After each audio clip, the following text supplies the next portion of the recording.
मेहनत न करने का फल एक किसान था। वह खेती करने के लिए 2 बैल पालता था। वह बैल खेती में बड़ी मेहनत करते थे, पर किसान उन दोनों का कुछ खास ख्याल नहीं रखता था। उन दोनों के लिए बस कुछ सूखी घास डालता था।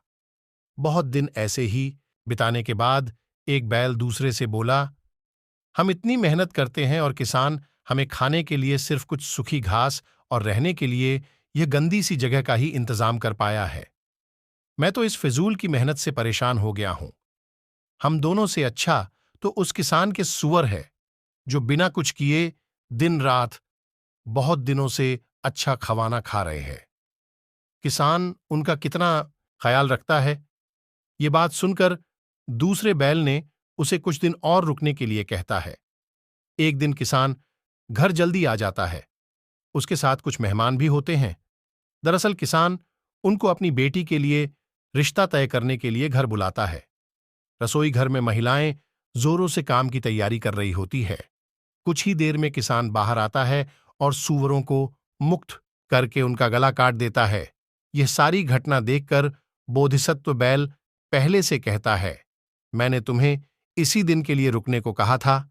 देखो, मेहनत न करने का नतीजा, नीच लोगों से संगत का नतीजा एक समय बोधिसत्व बिस्खोपरा के कुल में जन्म लेता है। बूढ़े होने पर वह बहुत बड़े बिस्खोपरा के टोली का सरदार बन जाता है। सबका ख्याल रखना और मार्गदर्शन करना उसका फर्ज होता है। कुछ दिन में उसके टोली में एक नन्हे बिस्खोपरा का जन्म लेता है। बचपन से ही उसकी दोस्ती बिल के पास रहने वाले छिपकली के बच्चे के साथ हो जाती है। सरदार उस नन्हे बिस्खोपरा के माता पिता को बहुत समझाता है कि उसके बच्चे को छिपकली के बच्चे की संगत नहीं करने की सलाह दे, पर कुछ फायदा नहीं होता। सरदार यह भी कहता कि इससे हम मुसीबत में पड़ सकते हैं, पर माता पिता नहीं उनका बचा सरदार की बात को गंभीरता से सोचते हैं। बच्चा छिपकली के बच्चे के साथ खेलते खेलते एक दिन बड़ा होने लगता है। बिस्खोपरा बच्चा छिपकली के बच्चे से ज्यादा बड़ा होने लगता है। इससे छिपकली का बच्चा दिन बर दिन बिस्खोपरा से ईर्ष्या करने लगता है। वह सोचता कि वह एक साथ रहकर एक जैसा व्यवहार करते हैं, पर बिस्खोपरा का बच्चा उससे ज्यादा बड़ा हो रहा है और बहुत अधिक शानदार लग रहा है, पर वह बहुत दुर्बल लगता है उसके सामने, पर वह कुछ नहीं कर पाता है। एक दिन जंगल में शिकारी आ जाते हैं। छिपकली का बच्चा शिकारी को बहकाकर बिस्खोपरा के पास ले आता है। बिस्खोपरा अपने बिल में जाता है। शिकारी बिल में आग लगा देते हैं। सारे बिस्खोपरा धुएं और आग के कारण बाहर आते हैं।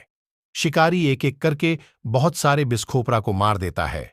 बिस्खोपरा का सरदार और कुछ बिस्खोपरा भाग लेने में सफल होता है। बाद में बिस्खोपरा का सरदार कहता है, देखा नीच जीव की संगति का नतीजा, हम सब टोली को उर्स दिन भाग जाना चाहिए था। जब बिस्खोपरा दिन एक नर हिरण को बगीचे का पता लगता है, तब वह बारी बारी से दोपहर आकर फूल पौधे और फलों को तहस नहस करके बर्बाद करके और खाकर चले जाने लगता है। जब राजा को यह पता लगता है, तब वह उस नर हिरण को पकड़ने का आदेश देता है, पर उसे कोई पकड़ नहीं पाता। सारे सैनिक हैरान रह जाते हैं। कुछ दिन बाद माली जब राजा के पास आता है तो राजा सब बात उसे समझाता है। माली कहता है कि वह हिरण्य को अकेले ही पकड़ देगा, बस उसे कुछ सामान की जरूरत पड़ेगी। राजा सब सहयोग पहुंचाने का बंदोबस्त करता है।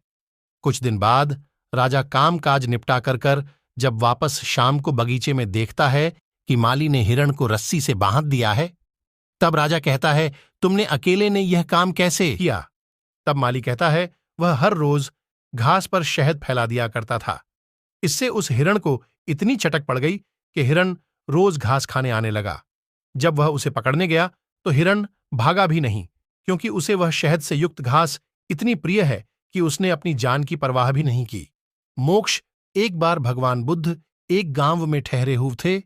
वहां एक गरीब आदमी रहता था। जब उसको पता चला कि बुद्ध भगवान उसके गांव में ठहरे हवे है, वह जल्दी से उनको मिलने के लिए भाग पड़ा। उसने भगवान बुद्ध से पूछा कि उसके पिता कुछ दिन पहले मर चुके हैं। उसने ब्राह्मणों को बहुत सारे पैसे देकर क्रियाकर्म किया है, तो क्या उसके पिता स्वर्ग पहुंच चुके हैं या नहीं? भगवान बुद्ध ने कुछ नहीं कहा। तब पागल होते हुए उस इंसान ने कहा, कृपया करके बताए कि उसके पिता स्वर्ग पहुंचे या नहीं। अगर नहीं पहुंचे तो कुछ कर्मकांड करके उनको स्वर्ग पहुंचा दे। तब भगवान बुद्ध ने उसे एक माटी का मड़का, घी और छोटे पत्थर लाने को कहा। जब वह वापस आया तो उसे बुद्ध ने घी और पत्थर मड़के में डालकर नदी में जाने को कहकर लाठी से मड़के को फोड़ने को कहा, और यह भी बताया कि अगर घी पानी में डूब जाए और पत्थर तैरने लगे तो तभी बताएंगे कि उसके पिता स्वर्ग पहुंचे हैं या नहीं। आदमी ने कहा कि यह कैसे हो सकता है, लेकिन उसने वैसे ही किया। तब पत्थर नदी में डूब गए और घी तैरने लगा। तब वह आदमी समझ गया कि जैसा स्वभाव होगा वैसे ही गति मिलती है। भगवान बुद्ध ने कहा कि वह कैसे किसी को मोक्ष दिला सकते हैं, जैसा व्यक्ति का